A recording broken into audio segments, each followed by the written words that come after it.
ચાલુ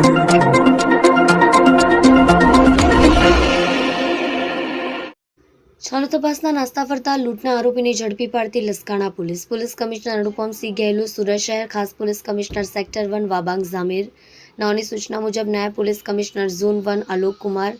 મદદનીશ police commissioner A division VR પટેલની સૂચના અને માર્ગદર્શન હેઠળ લસકાણા પોલીસ સ્ટેશન વિસ્તારમાં ચાલુ તપાસના નાસ્તા ફરતા આરોપીઓને શોધી કાઢી કાયદેસરની કાર્યવાહી કરવા માટે સૂચના આપવામાં આવી હોય જે સૂચનાને આધારે પોલીસ ઇન્સ્પેક્ટર કે.એ. ચાવડાના માર્ગદર્શન હેઠળ સર્વેલન્સ સ્ટાફના police sub inspector NR. Patel surveillance સ્ટાફના માણસો સાથે લસકાણા પોલીસ સ્ટેશન વિસ્તારમાં પેટ્રોલિંગ દરમિયાન head constable Balwantsinh Hamalbhai, assistant police constable Kripalsinh Manojbhai નાઓને ખાનગી રાહે મળેલ બાતમીને આધારે લસકાણા પોલીસ સ્ટેશન વર્ષ 2025 પાર્ટ 2025 ભારતીય ન્યાય સંહિતા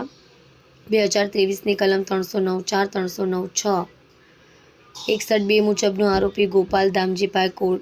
ઠોળિયા, ઉંમર 20, ધંધો નોકરી, રહેવાસી ઘર નંબર 215, ભગીરથ સોસાયટી, વિભાગ બી, મારુતિ ચોક, LH રોડ, વરાછા, સુરતને બાતમી હકીકતને આધારે ઝડપી પાડી કાયદેસરની કાર્યવાહી કરી છે.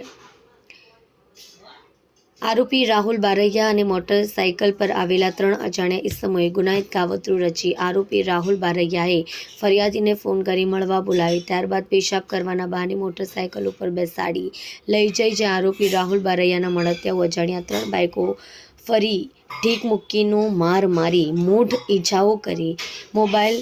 ફોન તથા તેમાંથી ગૂગલ પે દ્વારા આરોપી રાહુલ બારૈયાના ખાતામાં ₹18,750 ટ્રાન્સફર કરી લઈ લૂંટ કરીને નાસી જઈ ગુનો કર્યા બાબતે કામગીરી કે.એ. ચાવડા પોલીસ ઇન્સ્પેક્ટર નાઓની સૂચના અને માર્ગદર્શન હેઠળ સર્વેલન્સ સ્ટાફના police sub inspector NR. Patel surveillance staff નાઓની ટીમ વર્કથી પ્રશંસનીય કામગીરી કરી છે.